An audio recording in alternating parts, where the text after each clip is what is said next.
إن الحمد لله نحمده ونستعينه ونستغفره ونعوذ بالله من شرور أنفسنا ومن سيئات أعمالنا.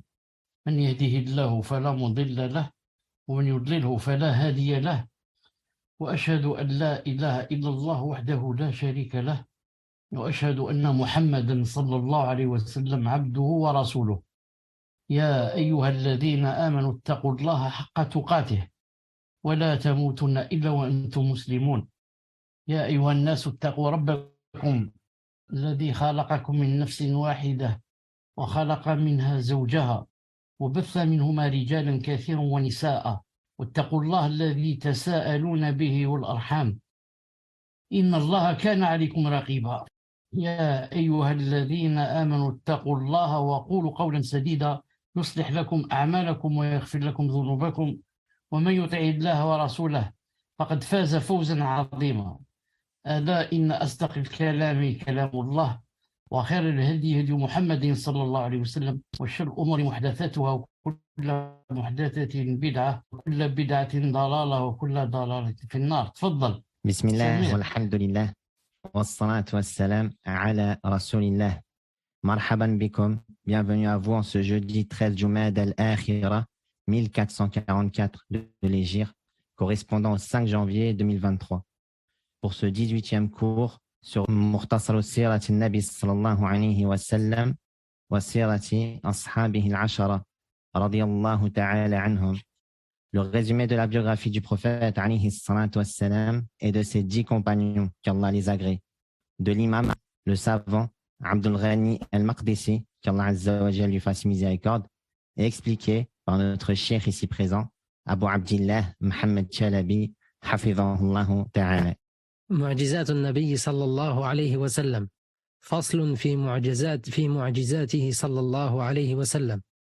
فمن أعظم معجزاته وأوضح دلالاته القرآن العزيز، الذي لا يأتيه الباطل من بين يديه ولا من خلفه، تنزيل من حكيم حميد، الذي أعجز الفصحاء وحير البلغاء وأعياهم أن يأتوا ب10 سور مثله أو بسورة أو آية، وشهد بإعجازه المشركون وأيقن بصدقه الجاحدون والملحدون.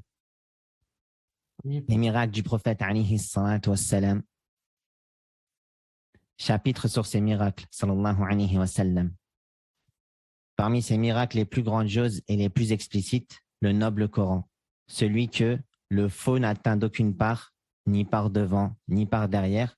C'est une révélation émanant d'un sage digne de louange. Fussilat, verset 42. Celui qui, tant il est inégalable, a rendu impuissants les orateurs et déconcerté les éloquents. Ils n'ont pas pu, malgré le harassement, produire 10 sourates semblables à lui, ou même une sourate, ou ne serait-ce qu'un seul verset. Alors les associateurs eux-mêmes ont témoigné de son miracle, tout comme les négateurs et profanateurs ont acquis la certitude de sa véracité. Donc le Coran, alhamdoulilah, le noble Coran, qui est un attribut de Allah Azza wa Jalla, sa parole, qui est un attribut de Allah Azza wa Jalla, de l'essence, et aussi attribut de l'acte. Donc c'est vraiment, ça a été vraiment un défi. D'ailleurs, ils n'ont pas pu venir avec une sourate seulement, pas 10, comme dans le premier défi. Non, même une sourate, pas possible. Même un verset, c'est pas possible. Donc, c'est l'un des plus grands défis. Et c'est l'un des plus grands dalils que cela provient d'Allah. Sans parler de ce qu'il rapporte, de ce que rapporte ce Coran comme information, comme histoire, comme des choses scientifiques, et jusqu'à de nos jours, ça n'a pas encore été, ça n'est pas fini. Non, il y a toujours des choses nouvelles qu'on découvre dans le Coran. وسأل المشركون رسول الله صلى الله عليه وسلم أن يريهم آية، فأراهم انشقاق القمر فانشق حتى صار فرقتين، وهو المراد بقوله تعالى: اقتربت الساعة وانشق القمر، سورة القمر الآية الأولى. Donc, j'ai oublié de dire que le dars d'aujourd'hui, c'est par rapport au miracle du prophète sallallahu alayhi wa sallam. Il y en a plus de 1000 miracles. Le plus grand miracle, c'est le Coran, comme on vient de le citer. Tfadal. Les associateurs ont demandé au messager d'Allah alayhi salatu wassalam, de leur faire voir un signe. Alors il leur fit voir la lune se fendre. Elle se fendit au point qu'elle se sépara en deux parties. C'est cela qui est visé par sa parole ta'ala, selon une traduction du sens. L'heure approche et la lune s'est fendue. Al-Qamar, verset numéro 1. Donc, les kuffars de Mecca ont demandé une fois au prophète alayhi salam, si vraiment tu es un messager, alors montre-nous un signe, vraiment un signe qui soit une preuve que tu es un messager. Alors, le prophète alayhi salam fit bien sûr une doua, et ce qui s'est passé, c'est que Allah a fait de sorte que la lune se soit fondue en deux parties. Abdullah ibn Mas'ud radiyallahu ta'ala anhu a dit au point qu'on voyait Hira. Vous connaissez Ghar Hira, la caverne. Il a dit au point qu'on voyait la Hira entre les deux parties. Les deux parties de la lune. La lune était vraiment basse en bas, au point de voir la grotte qui était sur la montagne. Et j'ai lu une fois que lorsque ceux qui ont prétendu, car je ne sais pas si c'est vrai ou pas, ceux qui ont prétendu qu'ils sont allés sur la Lune, d'après ce qu'ils ont apporté aussi, c'est qu'ils ont rapporté la photo d'une fonte sur la Lune. Et ceux qui ont photographié aussi la Lune de près, ont montré qu'il y avait une fonte, c'est qui s'est produite au temps du prophète sallallahu alayhi wa sallam lorsqu'on lui a demandé de donner un miracle. Et malgré cela, les mouchrikoun n'ont pas cru en lui. Et ils ont dit quoi? Ils ont dit ça c'est du sihr. Il a ensorcelé nos yeux. On ne voit pas bien, sinon la lune ne s'est pas fondue. Comme ça ils ont dit. وقال رسول الله صلى الله عليه وسلم إن الله تعالى زوى لي الأرض فرأيت مشارقها ومغاربها وسيبلغ ملك أمتي ما زوي لي منها رواه مسلم. Le messager d'Allah sallallahu alayhi wa sallam a dit, certes, Allah Ta'ala a rassemblé la terre pour moi. J'ai ainsi vu l'Orient et l'Occident et le royaume de ma communauté atteindre tout ce qu'on a rassemblé pour moi. Donc ça aussi c'est un miracle. Quelqu'un qui est sur cette terre ne peut voir plus loin que ce que peut voir ses yeux, c'est tout. L'horizon au maximum. Il ne peut pas voir tout ce qu'il y a, par exemple, sur la terre. Mais Allah Ta'ala a rassemblé toute la terre au prophète, comme nous, par exemple, le globe terrestre. Le globe terrestre, il a rassemblé toute la terre. Et il lui a montré l'Orient et l'Occident, et ainsi que jusqu'où va arriver le royaume de sa communauté, sallallahu alayhi wa sallam. L'endroit où l'islam va être répandu, et ça aussi, c'est un miracle. Ça aussi, ça fait partie des miracles du prophète, sallallahu alayhi wa sallam. Fadal. وصدق الله قوله بأن ملك أمته بلغ أقصى المشرق والمغرب ولم ينتشر في الجنوب ولا في الشمال. Allah a rendu véridique sa parole, alayhi salatu wassalam, à savoir que le royaume de sa communauté atteindra le bout de l'Orient et de l'Occident. Il ne s'est pas propagé dans le sud ni vers le nord. Subhanallah al-Azim. Donc Allah Azza wa Jal a rendu sa parole véridique, ce qu'a dit le prophète alayhi salam. Parce qu'il a dit que son royaume, le royaume de sa communauté, allait atteindre le bout de l'Orient et de l'Occident. Et c'est ce qu'on voit dans la réalité. L'islam s'est propagé de l'Orient à l'Occident. Et ce n'est pas du sud vers le nord ou bien du nord vers le sud. Subhanallah al-Azim. Donc exactement comme l'a prévu le prophète sallallahu alayhi wa sallam, qui lui-même bien sûr ne parle jamais de sa tête ou de ses patients. إن هو إلا وحي يوحى. نعم.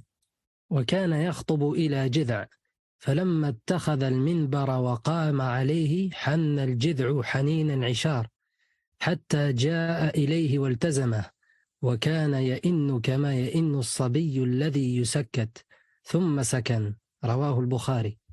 Il, sallallahu alayhi wa sallam, délivrait son sermon sur un tronc. Puis, quand il, alayhi salatu wa sallam, prit un minbar et monta dessus, le tronc sanglota à la manière d'une chamelle qui met bas.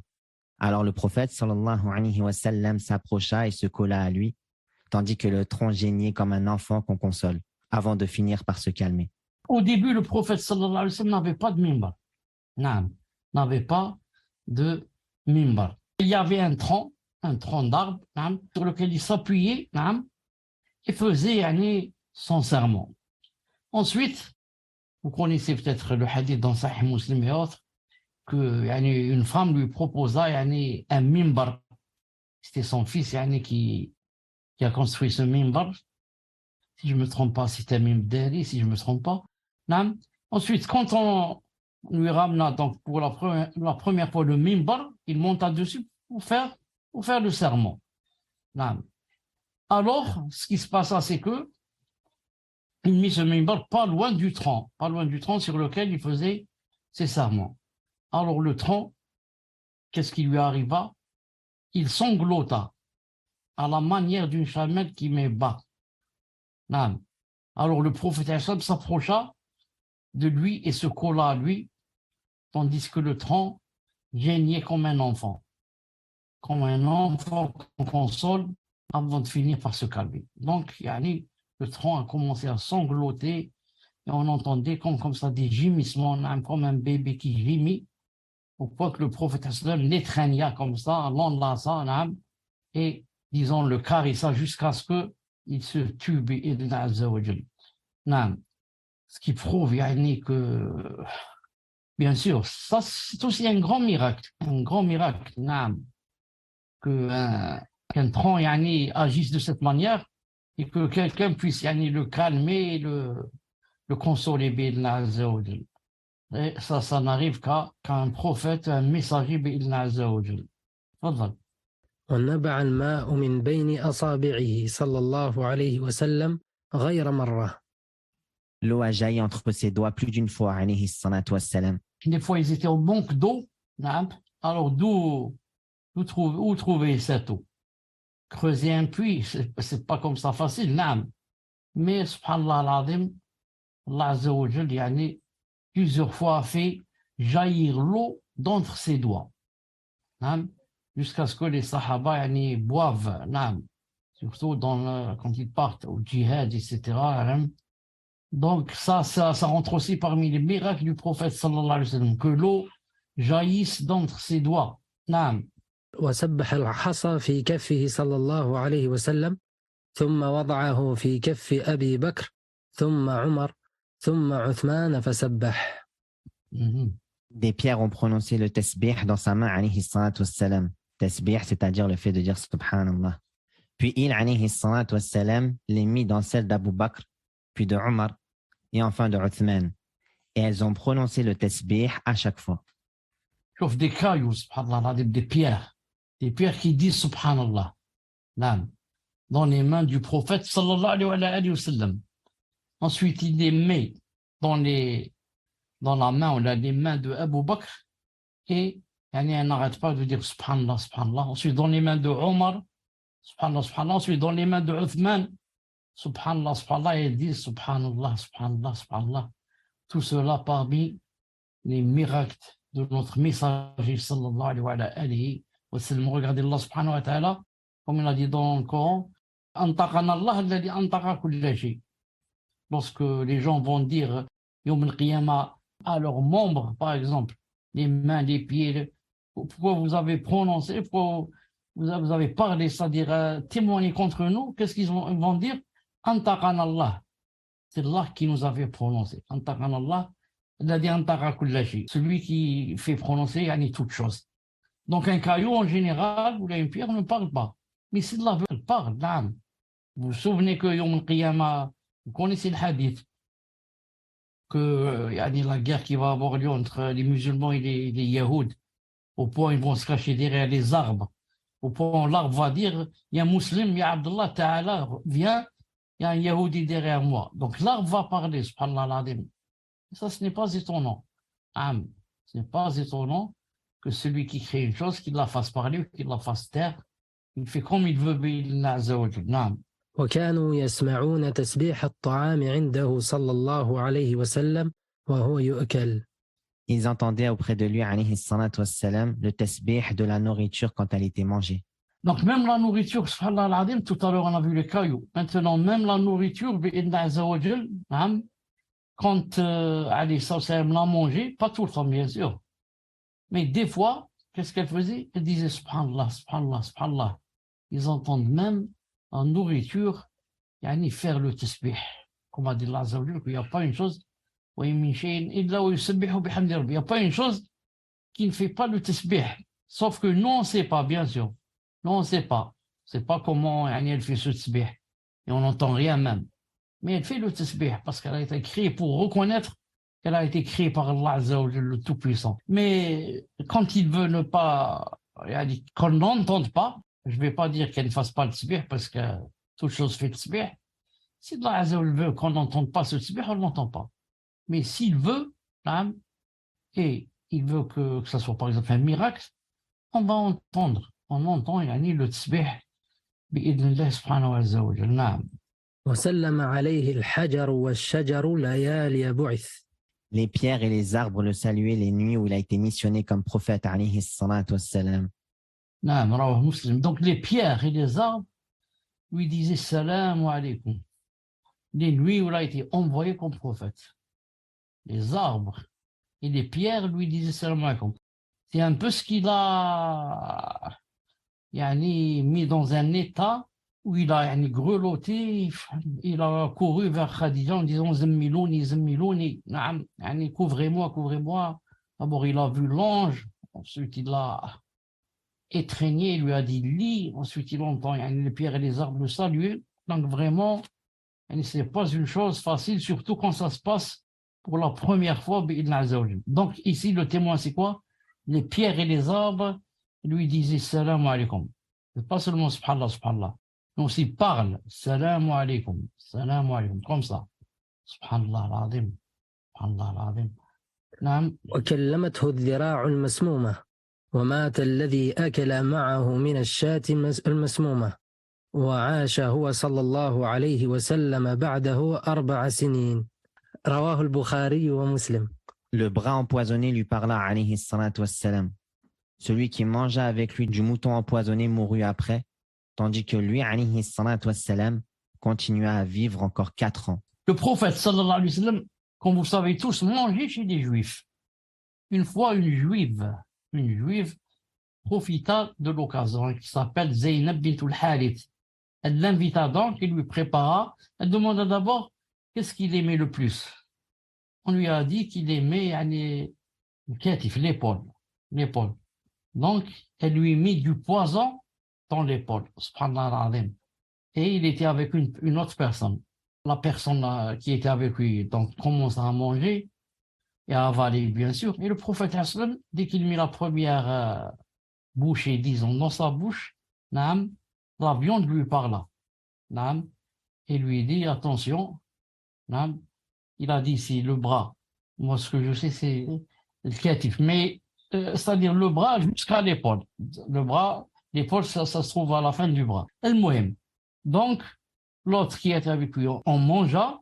Et le prophète, sallallahu alayhi wa sallam, quand il mit la première bouchée dans sa bouche, le bras lui dit, attention, je contiens du poison. Alors, il cracha. Il avait, mais quand même, un peu de salive ou peut-être un peu de viande passa à travers la gorge. C'est pour ça que le prophète sallallahu alayhi wa sallam, il vit après cela 4 années, et pendant toutes les 4 années, à chaque fois il disait j'ai encore mal du poison que j'ai mangé. J'ai encore mal du poison que j'ai mangé. Certains ont dit, comme Ibn al-Qayyim rahimahullah ta'ala, il a dit qu'il est mort empoisonné, c'est-à-dire mort par les séquelles du poison qu'il a mangé. Le poison qu'il a mangé. Et yani, ça ne contredit rien parce que beaucoup de prophètes, de messagers ont été assassinés, ont été tués. Naam. Et comme Zakaria, comme beaucoup d'autres, des centaines. Et le verset qui dit Allah ya'simuka minan nas, que Allah Azza wa Jalla te rend infaillible, ça dit par rapport aux gens, c'est pas qu'ils vont pas te tuer, mais ils peuvent pas obstruer pour faire la da'wah. Yani la risala, tu vas, yani Inch'Allah Ta'ala, yani tanshura, tu vas la propager. Et Allah Azza wa Jalla ya'simuka minan nas, ils peuvent pas, yani t'en empêcher, billah Azza wa Jalla. Al-Muhim, ce que je voulais dire, c'est que c'est pour ça que cette Zaynab bint al-Harith qui l'a empoisonné, les savants ont divergé sur son cas. Certains ont dit elle a été tuée, hein, et d'autres ont dit non, le prophète ne lui a rien fait, alayhi salam.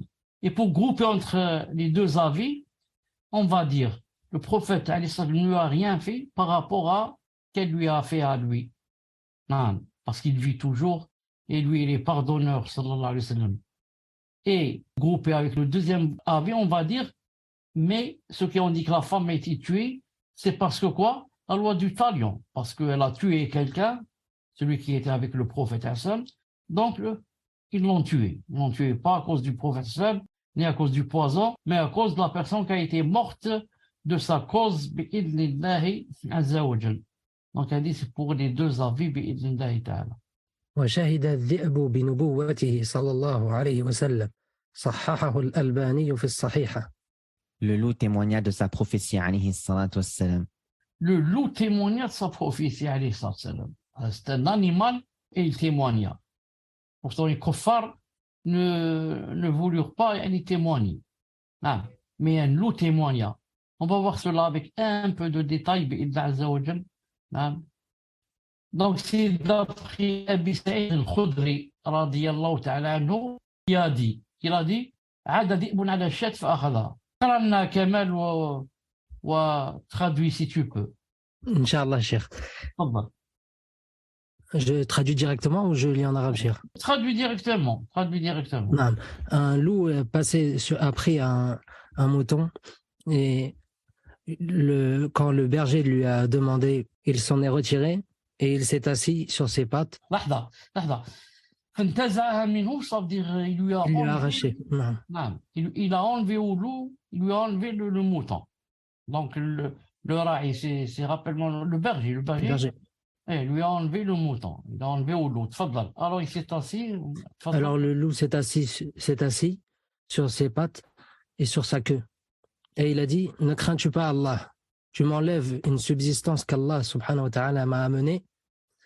Alors il a dit, le berger, alors c'est le berger qui a dit, oui, ça. Comme c'est étonnant. Assis sur la robe. Assis sur sa queue, il me parle comme parlent les gens. Alors le loup a dit, ne vais-je pas t'informer d'une chose encore plus étonnante que celle-ci? Muhammad sallallahu alayhi wa sallam à Yathrib, c'est-à-dire à Médine, informe les gens des nouvelles du passé. Alors il dit, alors le berger a ramené son troupeau jusqu'à rentrer à Médine. Là, il s'est rendu à un recoin et il est venu au prophète alayhi salatu wassalam et l'a informé, c'est-à-dire de cette histoire. Alors le prophète alayhi salatu wassalam appela et donna l'ordre qu'on appelle les gens as-salatu jami'a. Puis il sortit et il dit au berger, informe-les. Alors il les informa, c'est-à-dire aux gens, et le prophète alayhi salatu wassalam dit, il a dit vrai, par celui qui détient l'âme de Mohammed entre ses mains, l'heure n'arrivera pas jusqu'à ce que les prédateurs parlent aux gens et que l'homme parle au bout de son fouet, ainsi qu'à ses lacets, et que sa cuisse l'informera de ce qu'ont fait sa famille après lui, rapporté par Ahmed et authentifié par Cheikh Al-Albani. Jazakallah khair. Donc, vous voyez ici qu'un loup a pris un mouton et que lorsque le berger lui a pris de sa bouche, il s'est assis et il a dit au berger, tu crains pas Allah Azza wa Jal? Alors le berger s'est étonné. Tu crains pas Allah Azza wa Jal? Tu m'enlèves une subsistance que Allah m'a donnée. Donc pour le loup, c'est pas du vol, là, pour le loup. C'est une subsistance que Allah a donnée. Et moi, Alors, c'est étonnant, le hadith berger. Comment, assis sur sa queue, il dit comme ça. Naam. Alors, ensuite, le loup s'est assis sur sa queue. Naam, il a dit, veux-tu que je t'informe de ce qui est plus étonnant? Mohammed alayhi salam est à Médine. Et il informe les gens des informations du passé, Naam. Ensuite, quand il est arrivé à Médine, il a laissé ses moutons dans un coin. Il est parti au prophète sallam, il lui a raconté l'histoire. Alors le prophète sallam a dit, appelle les gens, regroupe les gens. Et il a dit au berger, informe les gens pour qu'ils t'entendent. Si je vais dire moi comme ça, peut-être qu'ils vont dire, c'est pas ce qu'ils vont dire, mais là c'est toi le témoin. L'histoire est arrivée à toi. Raconte-leur. Il leur a raconté ce qui s'est passé. Qu'un loup m'a parlé. Alors le prophète m'a dit, Sadaq, il a dit vrai. Je jure par celui qui détient mon âme que l'heure n'arrivera pas jusqu'à ce que les animaux parleront aux êtres humains. Les prédateurs surtout, le loup, le lion, la hyène, les prédateurs parleront aux êtres humains. Et que le fouet, le bout du fouet, de la personne, s'il a un bâton, peut-être c'est la même chose, lui parlera aussi. Et que les lacets des souliers parleront à la personne. Et que la cuisse de la personne, quand elle va rentrer chez elle, elle était à la mosquée ou là au marché ou là, quand elle va rentrer chez elle, sa cuisse va l'informer et lui dire voilà ce qui s'est passé dans ta famille quand tu étais absent. Ils ont fait ceci, ils ont fait cela, ils ont fait ceci, ils ont fait cela. Alors, Ahmed, et sahaha au Cheikh Al-Albani. Subhanallah al-Azim. Ce qui va venir, ce sont des choses étranges, les animaux qui vont parler. Enfin, étrange, nous on croit en cela. C'est étrange, mais ça n'empêche pas la croyance, qu'on croit en cela, car celui qui a créé et qui les a créés, peut les faire prononcer, peut les faire parler, et ce n'est pas quelque chose de difficile pour lui, ومر صلى الله عليه وسلم في سفر ببعير يستقى عليه فلما رآه جرجر أي ردد صوته في حنجرته ووضع جرانه أي مقدم عنقه فقال إنه شكى كثرة العمل وقلة العلف صححه الألباني في المشكات. Dans un voyage, il passa alayhi salatu wassalam près d'un chameau employé pour l'arrosage des plantations. Quand le chameau le vit, il gémit et posa son cou au sol. Le prophète alayhi salatu wassalam dit alors, il se plaint de la surcharge de travail et du peu de foin.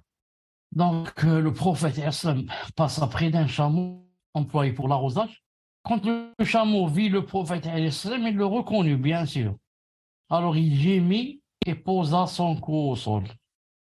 Alors le prophète, qu'est-ce qu'il dit? Il dit, il se plaint de la surcharge de travail et du peu de foin. Donc le propriétaire de ce chameau, qu'est-ce qu'il faisait? Il montait sur lui plus qu'il en pouvait prendre. Et en plus de cela, il ne lui donnait pas assez de foin, ce qu'il lui donnait ne lui suffisait pas. Donc il s'est plaint au prophète sallallahu alayhi wa sallam. Donc même le prophète sallallahu alayhi wa sallam comprend ce que disent les animaux, ou du moins certains animaux. Il a compris ici ce que lui a dit le chameau. Subhanallah al-Azim. Subhanallah al-Azim. ودخل صلى الله عليه وسلم حائطا فيه بعير فلما رآه حن وذرفت عيناه فقال لصاحبه إنه شكى إلي أنك تجيعه وتدئبه. Il alayhi salatu wassalam entra dans une palmeraie où se trouvait un chameau qui, quand il le vit, gémit et pleura. Alors le prophète sallallahu alayhi wa sallam dit à son propriétaire, il s'est plaint à moi que tu l'affames et l'épuises. Donc une fois il rentra dans une palmeraie où se trouvait un chameau. C'est la même chose. Quand le chameau vit le prophète alayhi sallam, qu'est-ce qu'il fit? hein, il gémit, non, il gémit et même pleura. Il pleura, subhanallah al-azim, car il reconnut le prophète sallallahu alayhi wa sallam, bien sûr. Alors le prophète alayhi wa sallam a dit à son propriétaire, il s'est plaint à moi, il s'est plaint. Pourquoi? Car tu l'affames et l'épuises. Tu fais deux choses hein, qui ne sont pas permises. Tu l'affames et en plus de cela, tu l'épuises. Il y en a qui disent, par exemple, c'est un animal, معليش, mais au-dessus de lui, 100 kilos, si c'est un âne, par exemple, 100 kilos, 200, 300, mais c'est un animal. Alors qu'il ne sait pas qu'à cause de cela, il en sera d'abord questionné au Qiyamah. Et que l'animal aussi se plaindra au Qiyamah. Et il ne faut jamais oublier, Billah Azza wa Jal, la femme qui est rentrée en enfer à cause d'un chat ou une chatte. Ni il lui a donné à manger ce qu'il fallait, ni elle l'a lâché pour qu'elle mange dehors. Mais elle l'a attaché. Sans lui donner à manger. Donc quand on sont les animaux, c'est pas facile. Tu sais que tu n'as pas le temps ou là les moyens ou là de le nourrir et de le soigner s'il est malade. Et alors débarrasse-toi de cet animal. ودخل صلى الله عليه وسلم حائطا آخر فيه فحلان من الإبل وقد عجز صاحبهما عن أخذهما فلما رآه أحدهما جاءه حتى برك بين يديه فخطمه ودفعه إلى صاحبه فلما رآه الآخر فعل مثل ذلك. Dans une autre palmeraie, il alayhi salatu wassalam trouva deux chameaux dont le propriétaire avait grande peine à les saisir. Quand l'un d'eux vit le prophète alayhi salatu wassalam, il vint et s'assit devant lui. Alors il lui mit sa bride avant de le diriger vers son propriétaire. Quand le deuxième chameau le vit, il fit comme le premier. Dalaïl al-Nubuwah d'Abu Na'im. Dans une autre palmeraie, le prophète alayhi sallam trouva deux chameaux dont le propriétaire avait grande peine à les saisir. Deux chameaux qui, à chaque fois que leur propriétaire s'approchait d'eux, ils commençaient à courir et se sauver comme ça. Et lui, il a besoin de les attacher, par exemple. Et il n'a pas pu. Mais quand l'un des deux chameaux vit le prophète alayhi sallam et le reconnut, bien sûr, il vint et s'assit devant lui. Alors il lui mit sa bride avant de le diriger vers son propriétaire. Ensuite, quand le deuxième chameau le vit, il fit la même chose. Il vint et s'assit devant le prophète, alayhi salam. Alors, il lui mit sa bride et le dirigea vers son propriétaire. Sallallahu alayhi wa sallam. Même les animaux le connaissent et ont un grand plaisir à s'asseoir devant lui, à s'approcher de lui, et comme ça. وكان نائما في سفر فجاءت شجرة تشق الأرض حتى قامت عليه فلما استيقظ ذكرت له فقال صلى الله عليه وسلم هي شجرة استأذنت ربها أن تسلم على رسول الله صلى الله عليه وسلم فأذن لها. Pendant qu'il dormait, alayhi salatu wassalam, au cours d'un voyage, un arbre vint à lui, en ouvrant la terre sur son passage. Quand il se réveilla, alayhi salatu wassalam, et qu'on l'informa de cela, il, sallallahu alayhi wa sallam, dit « Cet arbre a demandé à son Seigneur la permission de saluer le messager d'Allah, alayhi salatu wassalam, et il, Allah, lui a accordé. » Subhanallah, c'est des choses étonnantes. Pendant qu'il dormait, alayhi salam, au cours d'un voyage, qu'est-ce qui s'est passé? Un arbre vint à lui, un arbre qui était loin de lui, les racines sortir de la terre, et l'arbre vint à lui, jusqu'à se mettre devant lui, alayhi salam, quand il dormait. Les sahaba ont vu cela, ils n'ont rien fait. Ils n'ont rien dit parce qu'il dormait, alayhi salam. Quand il se réveilla, on l'informa de cela. On lui dit, cet arbre était loin et il est venu jusqu'à se placer devant toi. Il a dit, il a montré la cause, il a dit cet arbre a demandé à son Seigneur la permission de saluer le messager d'Allah alayhi salam et lui a accordé subhanallah, subhanallah. Donc le prophète sallallahu alayhi wa sallam, quand il dormait pas loin d'un arbre, dans ce voyage, l'arbre, subhanallah, donc l'arbre a vu que cet homme-là qui dormait là-bas, c'était le prophète alayhi salam. Donc il a demandé à Allah Azza wa Jal la permission de le saluer, d'aller vers lui pour lui dire salam alaykum. Et Allah Ta'ala lui a accordé cela. C'est pour ça que donc il s'est détaché. Il s'est détaché de l'endroit où il était et il s'est rapproché du prophète alayhi salam pour attendre qu'il se réveille pour lui passer le salam. Subhanallah al-azim. Subhanallah al-azim. وأمر صلى الله عليه وسلم شجرتين فاجتمعتا ثم أمرهما فافترقتا. Il alayhi salatu wassalam ordonna à deux arbres qui lui obéirent de se regrouper puis de se séparer. Il ordonna à deux arbres qui lui obéirent de se regrouper puis de se séparer.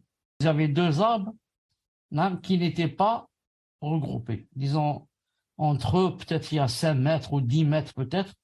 Il a ordonné aux deux arbres de se regrouper. Ensuite, il leur ordonna de se séparer. Et que chacun aille à sa place. Subhanallah al-azim. وسأله أعرابي أن يريه آية فأمر شجرة فقطعت عروقها حتى جاءت فقامت بين يديه ثم أمرها فرجعت إلى مكانها. Un bédouin lui demanda de lui montrer un miracle. Alors, il alayhi salatu wassalam donna l'ordre à un arbre de couper ses racines et de venir se tenir debout entre ses mains, ce qu'il fit. Puis il alayhi salatu wassalam lui ordonna de revenir à sa place, ce qu'il fit. Un bédouin lui demanda de lui montrer un miracle pour rentrer en islam. Alors, le prophète donna l'ordre à un arbre qui était assez loin de sortir de ses racines et de venir se tenir debout entre ses mains, sallallahu alayhi wa sallam. Et c'est ce qu'il fit. L'arbre sorta de la terre et marcha, si je puis dire, jusqu'à s'approcher du prophète alayhi sallam. Puis lui ordonna de revenir à sa place. C'est ce qu'il fit. Il revint, je ne sais pas si c'est marche arrière ou marche avant, Allah alam, jusqu'à se remettre à la place où il était exactement, et les racines entrèrent de nouveau sous la terre, apportées, authentifiées par Al-Albani. Et dans la fin de ce hadith, si je ne me trompe pas, c'est dit que ce bédouin, après avoir vu cela, embrassa l'islam. On continue, Inch'Allah ta'ala. وأراد أن ينحر 6 بدنات فجعلنا يزدلفن إليه بأيتهن يبدأ. Un jour où il, alayhi salatu wassalam, voulut sacrifier 6 chameaux, chacun d'eux se rapprochait de lui, essayant d'être le premier. Subhanallah. Il voulut sacrifier 6 chameaux. Le chameau, quand il sait que tout animal, quand il sait que quelqu'un veut l'égorger ou qu'est-ce qu'il fait, il fuit.